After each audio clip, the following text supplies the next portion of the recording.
As far as in other states, like Florida, the Florida legislature works really well, this health department works fine. They want you to be there. In New York State, it's not saying that they don't want you to be there, but it's just very difficult. What we have to go through to get approvals for certificate of needs for the littlest things is just, in other states that doesn't exist. And it takes half the amount of time.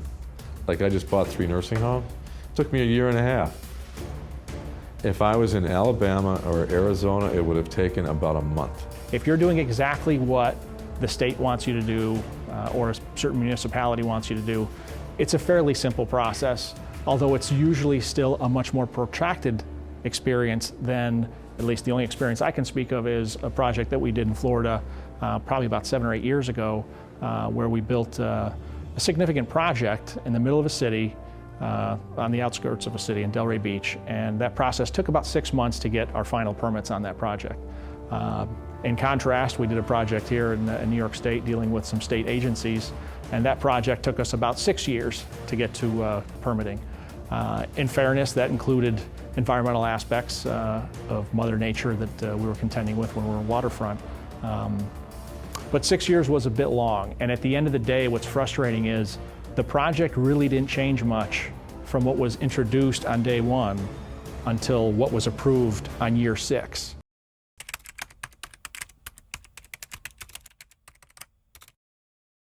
Well, actually, it's bad government policy that has accumulated over years, spending more, taxing more, and not giving any relief. And quite frankly, I've been a small business owner. I know what it's like to run a business. I've worked for large and small companies. It's just a tough state to do business in. You're going to see further reductions, particularly on businesses and small businesses, to make it easier for them to be successful here to create jobs. The governor's proposed significant reductions in small business taxes, corporate taxes for small businesses, partnerships, LLCs. So we're continuing to try to do that, and we've worked hard at doing it. Well, is New York doing the right thing to promote business growth? And are these commercials you see and these programs like Startup New York actually going to be the secret to turning around New York? The short answer is no.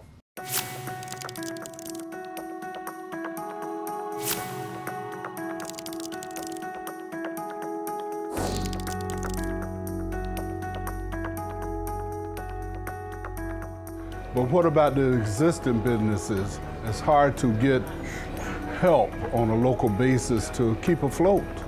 If you're a new business, I mean, you get 10 years, no tax. Well, what are they doing for us? They've been paying here for 100 years, you know, they don't help us out. The most pernicious form of tyranny is that which disguises itself as a benefactor to its victims. Sure, we disguise these things, that there's a beneficial use to this, it's jobs and the economy. So now nothing happens significantly. Nothing happens except unless the taxpayers are funding it. Something is totally wrong here. Whatever happened to the individualism and self-reliance and freedom, to advance your ideas and develop your businesses in the private sector?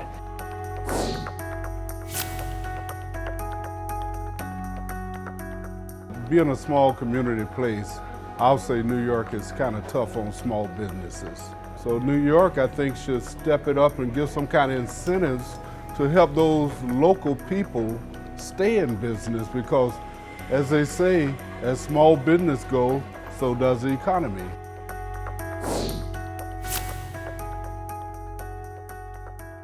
You know, I heard from several of the shop owners when I was doing a story that they kept referring to themselves as the little guy.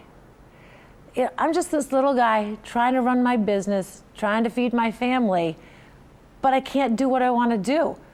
Can you help us? And when you talk one-on-one with people, you realize maybe it's their problem, but really there's a bigger problem here.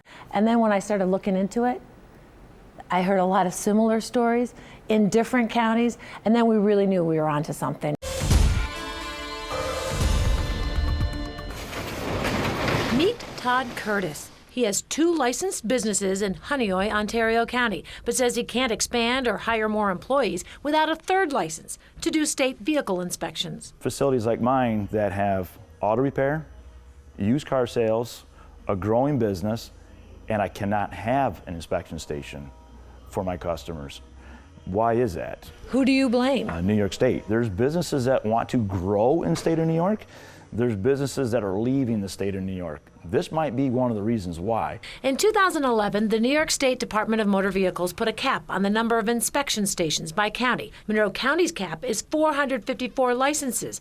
There are 31 shops on a waiting list. Curtis showed us Ontario County's cap is 85. But since there are 99 licenses already in existence, he has to wait for 14 licensed owners to go out of business or retire. Well, what has the state said to you?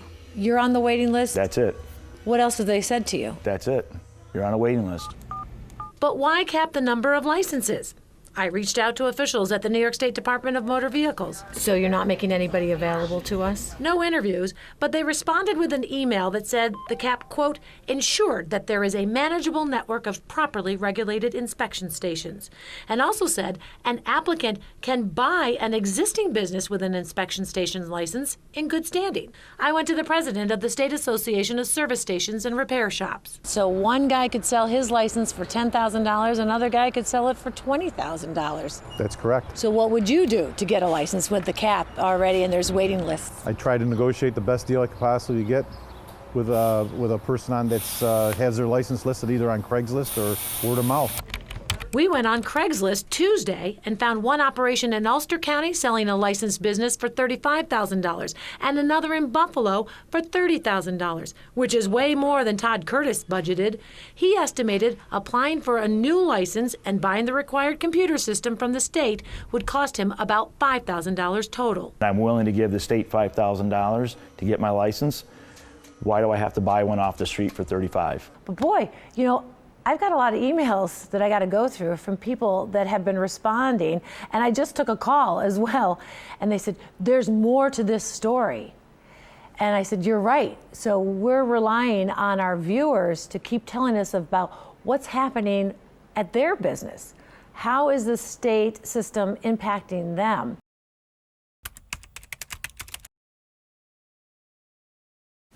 Of course, there are people on all sides of the story, but when you hear a makeup artist needs 4 times more training hours than an EMT, that's kind of shocking. So a lot of people thought, how is the state doing this?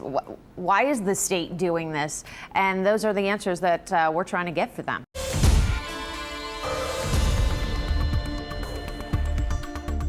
I always start with the eyes. Ashley Knight is a makeup artist in Rochester. She went to school in New York City to get certified, but never knew she needed a license. I'm a mom with 2 kids. I work, I love what I do, but for me to be able to go back to school and do 600 hours and work and be a mom, it's too much. According to the Department of State, you need a license for aesthetics to work as a makeup artist in New York State. Estheticians do facials, waxing, and other skin treatments. The requirements for that license? 600 hours of training, and you have to pass the state written and practical exams. I don't think that having a piece of paper, a license or certification would have changed my technique at all. Joan Lincoln was a makeup artist for more than 20 years in Rochester. She also was never licensed. Makeup artist to me is like an artist who paints or someone who does woodworking. And I don't know that a license is truly necessary for that. Dr. Dick Carpenter II agrees. He's with the Institute for Justice. New York is near the top of those states that really make it difficult for people to enter occupations. He says occupational licenses require people to get permission from the government in order to work.